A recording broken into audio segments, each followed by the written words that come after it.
रात के 2 बजे हैं। कमरे में हल्की रोशनी है, आंखों में नींद नहीं।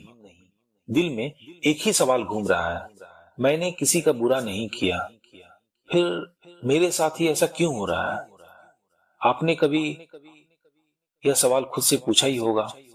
जब आप टूटते हैं, जब भरोसा टूटता है, जब मेहनत का फल देर से मिलता है, तब भीतर कहीं शिकायत उठती है कि भगवान अच्छे लोगों की ही परीक्षा क्यों लेते हैं। इसी सवाल का उत्तर देते हुए श्री कृष्ण कहते हैं, परीक्षा सजा नहीं, चयन है। मैं सबको आसान रास्ता नहीं देता, मैं सबको कठिन रास्ता भी नहीं देता। मैं वही मार्ग देता हूं जिससे आत्मा का विस्तार हो सके। सोचिए, स्कूल में सबसे कठिन प्रश्न किसे दिए जाते हैं? उसी छात्र को जिससे शिक्षक को उम्मीद होती है। अगर जीवन आपको बार बार चुनौती दे रहा है तो शायद जीवन को आपसे उम्मीद है। महाभारत में एक दृश्य है, पांडव वनवास में है, राज्य चला गया, सम्मान चला गया, सब कुछ छिन गया। भीम के मन में क्रोध है, अर्जुन के मन में पीड़ा है, द्रौपदी के मन में प्रश्न है, हमने क्या गलत किया? तब श्री कृष्ण कहते हैं, जिसे मैं ऊंचा उठाना चाहता हूं उसे पहले खाली करता हूं।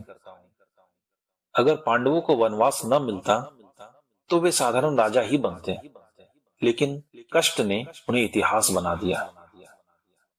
कभी कभी जीवन आपको गिरा नहीं रहा होता, बल्कि आपको गढ़ रहा होता है। एक सुनार ने सोने को आग में डाला। सोना चिल्लाया, मुझे क्यों जला रहे हो? सुनार मुस्कुराया और कहा, ताकि तुम अपनी असली पहचान समझ सको। इसी प्रकार जब तक आत्मा तपती नहीं, तब तक वह प्रकाश नहीं देती। अगर आप संघर्ष से गुजर रहे हैं तो समझिए, आपको साधारण जीवन नहीं, विशेष जीवन के लिए तैयार किया जा रहा है। आपने कभी किसी पर भरोसा किया और उसने धोखा दे दिया। आपने पूरी ईमानदारी से काम किया और श्रेय किसी और को मिल गया। आपने प्रेम किया और बदले में उपेक्षा मिली। तब भीतर से आवाज आई, भगवान मेरे साथ ही क्यों? श्री कृष्ण कहते हैं, हर चोट तुम्हें मजबूत करने नहीं, जगाने आती है। कभी कभी भगवान लोगों को आपकी जिंदगी से इसलिए हटाते हैं क्योंकि वे आपकी मंजिल के रास्ता में बाधा होते हैं। कुछ लोग जीवन में आशीर्वाद बनकर आते हैं, कुछ लोग सबक बनकर। दोनों ही जरूरी है। अब समुद्र मंथन को ही देखिए, सबको अमृत चाहिए था, लेकिन पहले निकला विष।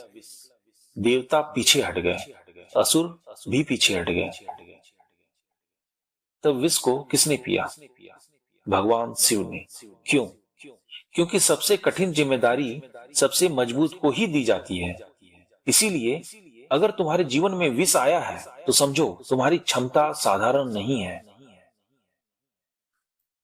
भगवत गीता में श्री कृष्ण अर्जुन से कहते हैं, सुख और दुख, लाभ और हानि, इनसे ऊपर उठो, क्योंकि दुख अस्थाई नहीं है, सुख भी अस्थाई नहीं है। जो अस्थाई है वह है आत्मा की शक्ति। जब जीवन आसान होता है, मनुष्य खुद को ही सब कुछ समझने लगता है, लेकिन जब कठिनाई आती है, वह भीतर झांकता है। श्री कृष्ण कहते हैं, दुख तुम्हें मेरे पास लाने का माध्यम है। एपीजे अब्दुल कलाम एक साधारण परिवार में जन्मे, कई असफलताओं का सामना किया। अगर वे पहली असफलता में ही हार मान लेते तो क्या वे देश के प्रेरणा स्रोत बनते?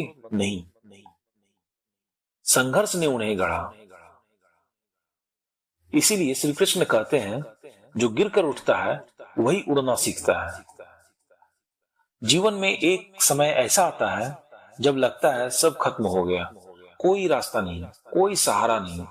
तभी भीतर से धीमी आवाज आती है, धैर्य रखो, क्योंकि सबसे लंबी रात के बाद सबसे उजली सुबह आती है।